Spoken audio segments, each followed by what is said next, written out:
आप सभी लोगों का आपका अपना चैनल एमआर बेस्ट एजुकेशन में स्वागत है। तो आइए आज हम शुरू करते हैं 10th केमिस्ट्री यानी 10वीं का रसायन शास्त्र का पहला चैप्टर। यदि आप लोगों का ड्रीम है कि अब 2024 के एग्ज़ाम में हम अच्छा स्कोर करना चाहते हैं तो आप हमारे चैनल से जुड़ सकते हैं और आज से पर डे आपका केमिस्ट्री का क्लास शुरू रहेगा। इसके पिछले वाले वीडियो में हम एक क्लास लिए थे जिसमें रासायनिक अभिक्रिया के बारे में कुछ बात किए थे कि रासायनिक अभिक्रिया क्या होती है, रासायनिक समीकरण क्या होता है, अभिकारक क्या होता है और प्रतिफल क्या होता है। यानी छोटे छोटे बिंदुओं को, दो चार बिंदुओं को हम लोग देखे हैं। उसी कड़ी को हम आगे बढ़ाते हैं। ये हमारा पार्ट 2 होगा 10th केमिस्ट्री का। आपका चैप्टर का नाम है रासायनिक अभिक्रिया और रासायनिक समीकरण, जिसमें रासायनिक अभिक्रिया के बारे में हम लोग पढ़ चुके थे कि जब कोई पदार्थ अकेले या दो से अधिक पदार्थ मिलकर कोई भिन्न गुण वाला नए पदार्थ का निर्माण करता है तो वैसी प्रक्रिया कहलाती है रासायनिक अभिक्रिया। जिसमें हम ये भी बात किए थे कि हमारे दैनिक जीवन में बहुत सारे अभिक्रियाओं को होते हुए हम देखे हैं, जैसे दूध से दही का बनना, शरीर में भोजन का पचना, नम वायु में लोहे को छोड़ने से जंग का लग जाना। ये तमाम जो भी प्रक्रियाएं हैं ये एक तरह से अभिक्रिया करती है और इससे रासायनिक परिवर्तन हो जाता है। इस आधार पर हम बोल सकते हैं कि जब कोई रासायनिक परिवर्तन होता है, यानी जब कोई रासायनिक परिवर्तन होता है तब हम कहते हैं कि रासायनिक अभिक्रिया हुई है। जब कोई रासायनिक परिवर्तन होता है तब हम कहते हैं कि रासायनिक अभिक्रिया संपन्न हुई है।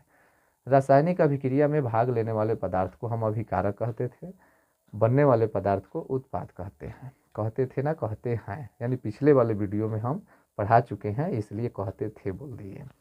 तो रासायनिक अभिक्रिया में भाग लेने वाले पदार्थों को हम अभिकारक कहते हैं और रासायनिक अभिक्रिया के फलस्वरूप बनने वाले पदार्थ को हम उत्पाद कहते हैं। आज हमारा टॉपिक है रासायनिक अभिक्रियाओं की कुछ विशेषताएं होती हैं। जब रासायनिक अभिक्रिया होती है, जब कोई आपस में मिलकर नए पदार्थ का निर्माण करते हैं, जब कोई अकेला पदार्थ या दो से अधिक पदार्थ आपस में मिलकर कोई भिन्न गुण वाला दो से अधिक पदार्थ या एक नए पदार्थ का निर्माण करता है तो उसमें कुछ विशेषताएं निकल कर आती हैं। वो विशेषताएं क्या क्या है? तो मुख्य रूप से 5 विशेषता पर हम ध्यान देंगे। कह रहे हैं कि रासायनिक अभिक्रियाओं की विशेषताएं। तो सबसे पहले हम लिखेंगे कि रासायनिक अभिक्रियाओं की निम्नलिखित विशेषताएं होती हैं, जिसमें से पहला विशेषता क्या है? तो गैस की उत्पत्ति। थोड़ा सा मार्कर दो तो वहाँ मार्कर होगा। तो रासायनिक अभिक्रियाओं की पहली विशेषता क्या हो गई? गैस की उत्पत्ति। गैस की उत्पत्ति का मतलब कुछ ऐसी रासायनिक अभिक्रियाएं होती हैं जिनसे गैस की उत्पत्ति होती है। जैसे यहाँ देखिए, उदाहरण के तौर पर यहाँ लिखा हूँ, ये रासायनिक समीकरण है। जितनी भी रासायनिक अभिक्रियाएं हैं उन सभी रासायनिक अभिक्रियाओं को रासायनिक समीकरण के रूप में व्यक्त किया जा सकता है। जितनी भी प्रकार की रासायनिक अभिक्रियाएं हैं उन सभी रासायनिक अभिक्रियाओं को रासायनिक समीकरण के रूप में व्यक्त किया जा सकता है। जैसे देखिए, यहाँ रासायनिक अभिक्रिया को मैं रासायनिक समीकरण के रूप में व्यक्त किया हूँ ताकि आपको कुछ सूत्र का भी नॉलेज हो जाएगा और रासायनिक अभिक्रिया को अच्छे से समझ भी लेंगे, रासायनिक समीकरण के रूप में कैसे लिखा जाता है। तो रासायनिक अभिक्रिया की पहली विशेषता क्या है? गैस की उत्पत्ति। यानी कुछ ऐसी रासायनिक अभिक्रियाएं होती हैं जब वो आपस में मिलती हैं तो उनसे गैस की उत्पत्ति होती है। जैसे देखिए, ये दानेदार जास्ता के चूर्ण के साथ यदि सांद्र सल्फ्यूरिक अम्ल के साथ जब हम अभिक्रिया करते हैं तो हमें हाइड्रोजन गैस की उत्पत्ति होती है। ये जो आप देख रहे हैं एरो का चिन्ह ऊपर की ओर जो दिए हैं, ये गैस को बताता है, गैस को डिनोट करता है। तो जब दानेदार जास्ता के चूर्ण के साथ सांद्र सल्फ्यूरिक अम्ल की अभिक्रिया कराई जाती है तो हमको जिंक सल्फेट मिलता है और इसके साथ में हमें हाइड्रोजन गैस की उत्पत्ति होती है। तो एक यहाँ हमारा ये विशेषता निकल कर आया कि कुछ ऐसी भी रासायनिक अभिक्रियाएं हैं जो आपस में क्रिया करके गैस की उत्पत्ति करती हैं। आप और भी उदाहरण ले सकते हैं।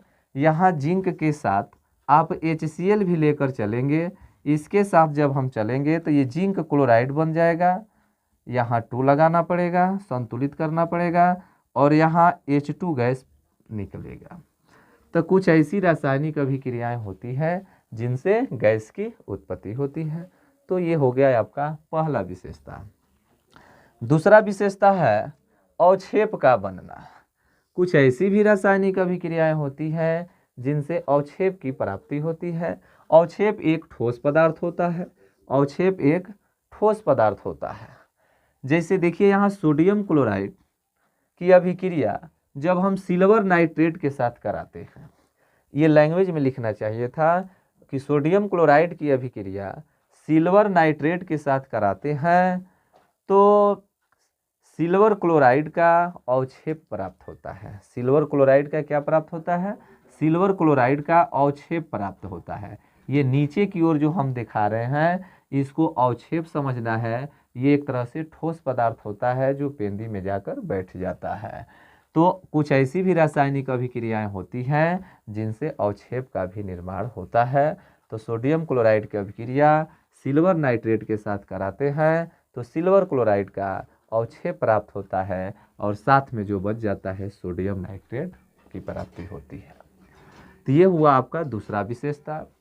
तीसरा विशेषता आपके पास है रंग में परिवर्तन। कुछ ऐसी भी रासायनिक अभिक्रिया आपको मिलेगी जिसके रंग में परिवर्तन होगा। जैसे यहाँ देखिए लेड नाइट्रेट की अभिक्रिया पोटेशियम आयोडाइड के साथ कराते हैं।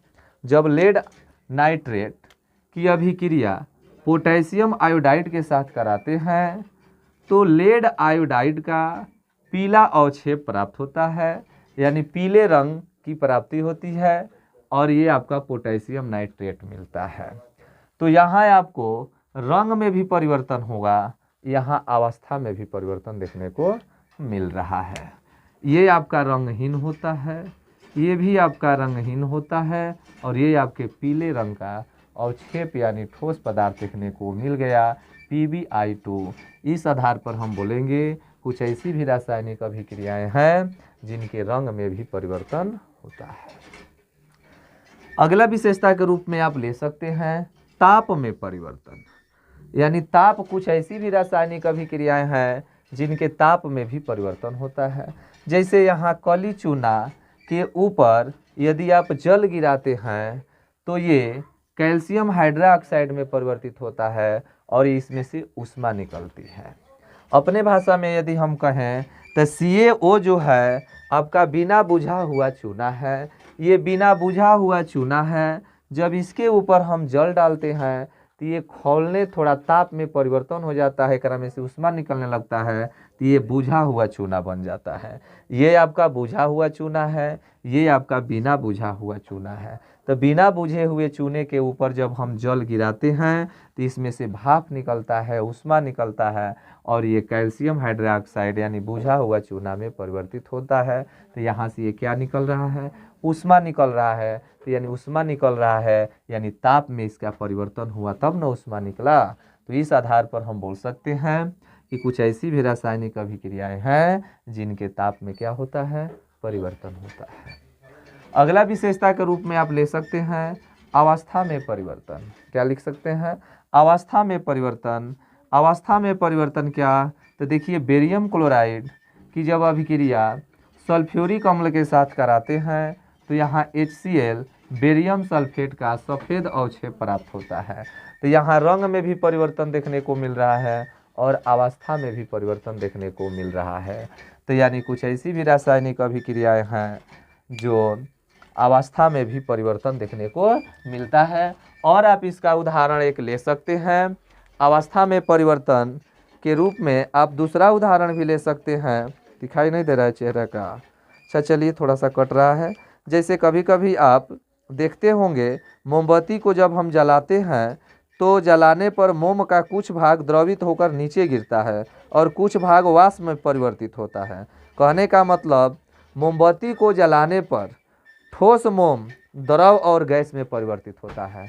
ठोस मोम जो होता है द्रव और गैस में परिवर्तित होता है। तो ठोस मोम द्रव और गैस में परिवर्तित होता है। मोमबत्ती को जलाते हैं तो कुछ हिस्सा द्रव में, कुछ हिस्सा गैस में। तो यहाँ अवस्था में परिवर्तन हुआ, द्रव से गैस।